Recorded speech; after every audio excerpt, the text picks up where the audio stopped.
धैर्य रखंतु बंधुगण कहीं सठिक समय आसिले आपणकु सही सबकिछि मिलिबा जहाँपाई आपण परिश्रम करुछंती। नमस्कार बंधुगण, आपण मानंकु मोर एही चैनल को स्वागत। आज ही कार्यक्रम मीन राशि पाई बहुत गुरुत्वपूर्ण अछि। आज आमे जानिबा मीन राशि 2024 अगस्ट मासटी किपरि रहिबा। मीन राशिर मासिक राशिफल उपरे आलोचना करिबा। मीन राशि व्यक्तिविशेषंकर अगस्ट मासटी किपरि रहिबा संपूर्ण भावरे आमे सेही विषय आलोचना करिबा। सेमानकर स्वास्थ्य, शिक्षा, प्रेम संपर्क, वैवाहिक जीवन, भाग्य, क्यारियर एवं व्यापार वाणिज्य उपरे विस्तार भावरे आलोचना करिबा। नवग्रहंकर स्थिति मते देखिबा। नवग्रह कि प्रकार फल देबारे सक्षम हेबे। शेषरे अशुभत्व प्रदान करुथिबा ग्रहमानक पाई किछि विशेष प्रतिकार मते जानिबा। सेथिपाई भिडियोटी को शेष पर्यंत देखंतु। चलंतु आरंभ करिबा एही कार्यक्रम, जहाँकि जन्म राशि चंद्र राशि उपर आधारित। अगस्ट मास आरंभरे मीन राशि रे नवग्रहंकर स्थिति विषय सर्वप्रथमे जानिबा। एहा पूर्वरु जदि आपणकर मीन राशि होई थाए एवं आपण भी ईश्वर को सच्चा हृदय भक्ति करती, विश्वास करती, तेबे एही भिडियोटी को लाइक करी कमेंट बॉक्स रे जय जगन्नाथ, हर हर महादेव अवश्य लिखि दियंतु। तो सर्वप्रथमे जानिबा एही अगस्ट मासरे मीन राशि रे नवग्रहंकर स्थिति किपरि रहिबा। जेबे अगस्ट मास आरंभ हेबा तो मीन राशि रे नवग्रहंकर स्थिति किछि एही प्रकार रहिबा जेमिति आपण स्क्रीन ने देखुछंती।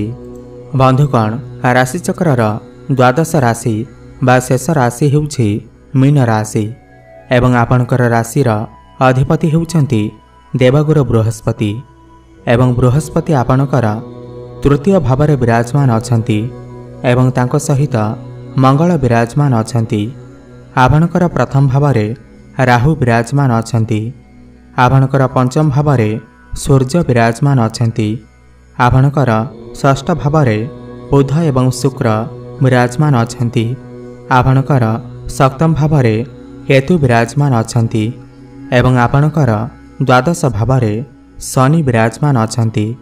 ध्यान दे शुणंतु। सबुठ प्रथमे जानिबा आपणकर स्वास्थ्य किपरि रहिबा एही अगस्ट मास 2024 रे। बंधुगण, प्रथम भाव होई थाए आपणकर स्वास्थ्यर भाव, इम्यूनिटी सिस्टम भाव एवं प्रथम भावर अधिपति हेउछंती देवगुरु बृहस्पति एवं बृहस्पति आपणकर तृतीय भावरे विराजमान अछंती। बंधुगण, देवगुरु बृहस्पति केवल एही अगस्ट मासरे नाही बरम आगामी 1 वर्ष पर्यंत आपणकर तृतीय भावरे गोचर करिवे। तृतीय भाव एते भला होई न थाए। गुरु हेउछंती लिभर कारक ग्रह, पेटर कारक ग्रह। तो आपणकर मोटापण भली समस्या देखा देई पारे। लिभर जनित समस्या किछि देखा देई पारे। बाहर खाद्य अधिक खाइबा जोगु, फास्ट फूड, जंक फूड अधिक खाइबा जोगु आपणकर इम्यूनिटी सिस्टम कमजोर होई पारे। तो आपणकर स्वास्थ्य रे समस्या देखा देई पारे एवं तांको सहित मंगल मध्य आपणकर तृतीय भावरे विराजमान अछंती। मंगल हेउछंती आपणकर द्वितीय भावर अधिपति, मुखर भाव। तो आपणकर दांतर किछि समस्या देखा देई पारे। एथिप्रति आपण टिके ध्यान दियंतु। आपण एही मासरे बाहर खाद्यपेय अधिक खांतु नाही। आपण एही मासरे प्रत्येक दिन योग व्यायाम आदि करंतु। एबे जानिबा आपणकर शिक्षा क्षेत्र किपरि रहिबा एही अगस्ट मास 2024 रे।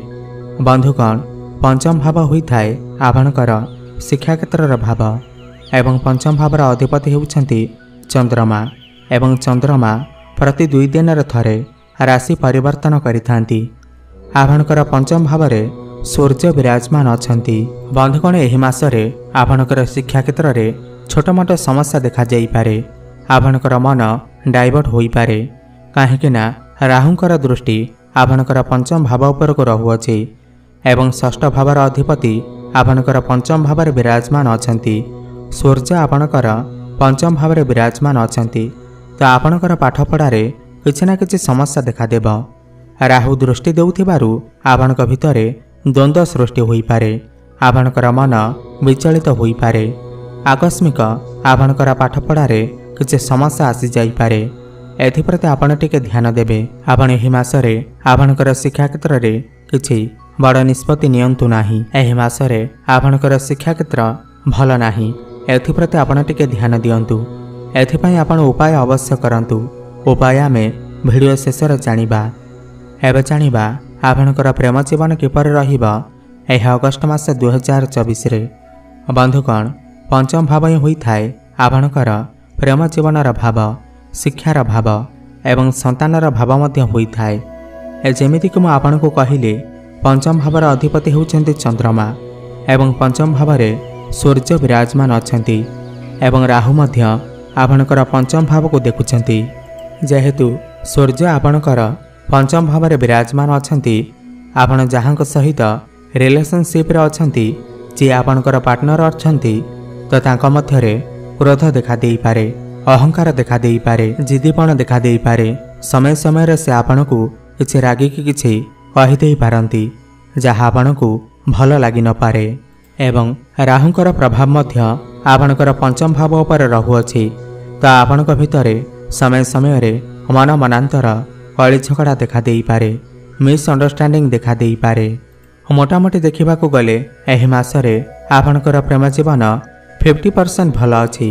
ଏବେ ଜାଣିବା ଆପଣଙ୍କର ବୈବାହିକ ଜୀବନ କିପରି ରହିବ ଏହି ଅଗଷ୍ଟ ମାସ 2024ରେ। ବନ୍ଧୁଗଣ, ସପ୍ତମ ଭାବ ହୋଇଥାଏ ଆପଣଙ୍କର ବୈବାହିକ ଜୀବନର ଭାବ ଏବଂ ସପ୍ତମ ଭାବର ଅଧିପତି ବୁଧଦେବ ଆପଣଙ୍କର ଷଷ୍ଠ ଭାବରେ ବିରାଜମାନ ଅଛନ୍ତି ଏବଂ ଆପଣଙ୍କର ସପ୍ତମ ଭାବରେ କେତୁ ବିରାଜମାନ ଅଛନ୍ତି। ଖାସ୍ କରି 22 ଅଗଷ୍ଟ ପର୍ଯ୍ୟନ୍ତ ଆପଣଙ୍କର ବୈବାହିକ ଜୀବନରେ ସମସ୍ୟା ଦେଖାଦେଇପାରେ ଏବଂ 22 ଅଗଷ୍ଟକୁ ବୁଧ ବକ୍ରି ହୋଇକରି ଆପଣଙ୍କର ପଞ୍ଚମ ଭାବକୁ ଚଳନ କରିବେ। ଏହାପରେ ଆପଣଙ୍କର ବୈବାହିକ ଜୀବନ ବହୁତ ଭଲ ରହିବ। 22 ଅଗଷ୍ଟ ପୂର୍ବରୁ ଆପଣଙ୍କର ଲାଇଫ୍ ପାର୍ଟନରଙ୍କର ସ୍ୱାସ୍ଥ୍ୟରେ କିଛି ସମସ୍ୟା ଦେଖାଦେଇପାରେ। ତାଙ୍କର ତ୍ୱଚା ସମ୍ବନ୍ଧିତ ସମସ୍ୟା ଦେଖାଦେଇପାରେ, ସ୍କିନ୍ ସମସ୍ୟା ଦେଖାଦେଇପାରେ। ଏଥିପ୍ରତି ଆପଣ ଟିକେ ଧ୍ୟାନ ଦେବେ ଏବଂ ସମୟ ସମୟରେ ଆପଣ ଦୁଇ ଜଣଙ୍କ ଭିତରେ ମନ ମନାନ୍ତର ମଧ୍ୟ ଦେଖାଦେଇପାରେ।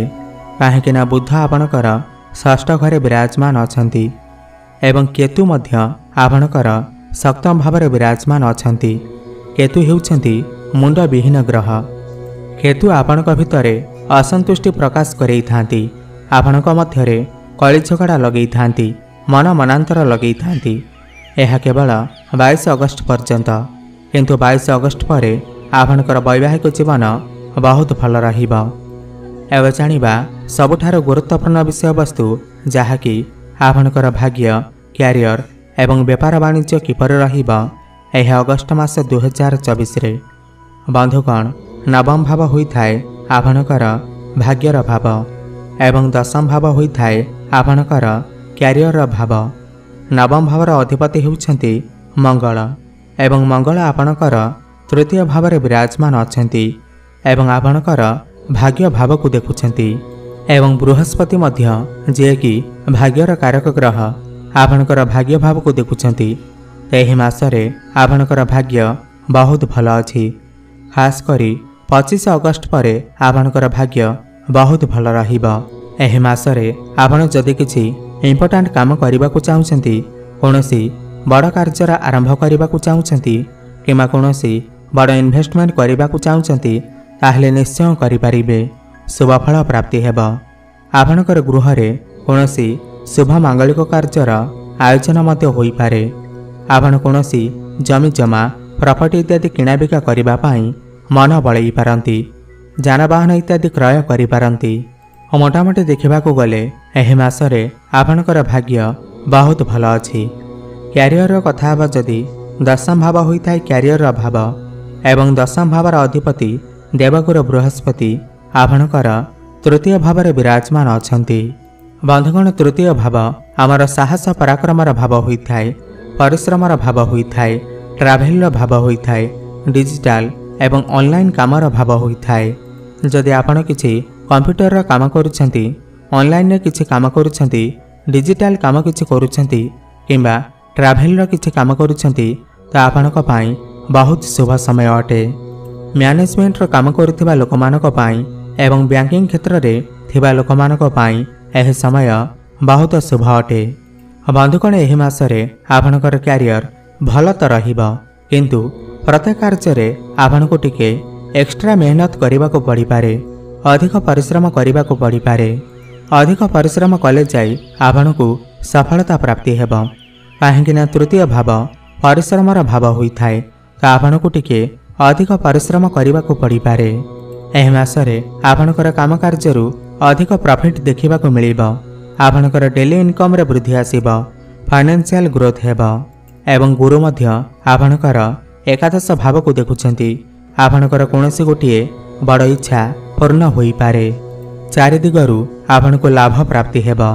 ତ ମୋଟାମୋଟି ଦେଖିବାକୁ ଗଲେ ଏହି ମାସରେ ଆପଣଙ୍କର କ୍ୟାରିୟର ବହୁତ ଭଲ ଅଛି। ବ୍ୟାପାରର କଥା ହେବ ଯଦି 22 ତାରିଖ ପରେ ଆପଣଙ୍କର ବେପାର ବାଣିଜ୍ୟ ବହୁତ ଭଲ ରହିବ, କିନ୍ତୁ 22 ଅଗଷ୍ଟ ପୂର୍ବରୁ ଆପଣଙ୍କର ବ୍ୟାପାରରେ ଲସ୍ ହୋଇପାରେ, ସମସ୍ୟା ଦେଖାଦେଇପାରେ। କାହିଁକିନା ବୁଧ ଆପଣଙ୍କର ଷଷ୍ଠ ଭାବରେ ବିରାଜମାନ ଅଛନ୍ତି, କିନ୍ତୁ 22 ଅଗଷ୍ଟ ପରେ ଆପଣଙ୍କର ପଞ୍ଚମ ଭାବକୁ ଚଳନ କରିବେ, ତ ଆପଣଙ୍କର ବ୍ୟାପାରରେ ଉନ୍ନତି ହେବ, ଡେଲି ଇନକମ୍ରେ ବୃଦ୍ଧି ଆସିବ, ରୋଜଗାରରେ ବୃଦ୍ଧି ଆସିବ। ଏବେ ଜାଣିବା କିଛି ଉପାୟ ବିଷୟରେ, ଯାହାକୁ କରିବା ଦ୍ୱାରା ଏହି ମାସରେ ଯାହା ବି କିଛି ସମସ୍ୟା ରହୁଅଛି ତାହା ଦୂର ହୋଇପାରିବ। ଆପଣ ପ୍ରତ୍ୟେକ ଦିନ ଗୁରୁଙ୍କର ବୀଜମନ୍ତ୍ରର ଜପ ଅବଶ୍ୟ କରନ୍ତୁ। ଓମ୍ ଗ୍ରାଂ ଗ୍ରିଂ ଗ୍ରୋଂ ସହ ଗୁରବେ ନମଃ 108 ଥର ପ୍ରତ୍ୟେକ ଦିନ ଜପ କରନ୍ତୁ, ଶୁଭଫଳ ପ୍ରାପ୍ତି ହେବ। ଏବଂ ପ୍ରତ୍ୟେକ ଦିନ ସୂର୍ଯ୍ୟଙ୍କୁ ଜଳାର୍ଘ୍ୟ ଅର୍ପଣ କରନ୍ତୁ ଏବଂ ହନୁମାନ ଚାଳିଶାର ପାଠ କରନ୍ତୁ, ଶୁଭଫଳ ପ୍ରାପ୍ତି ହେବ। ଆପଣଙ୍କର ଜୀବନ ମଙ୍ଗଳମୟ ହେଉ, ଏହା ମୋର ପ୍ରଭୁ ଜଗନ୍ନାଥଙ୍କ ନିକଟରେ ଏତିକି ପ୍ରାର୍ଥନା। ଧନ୍ୟବାଦ।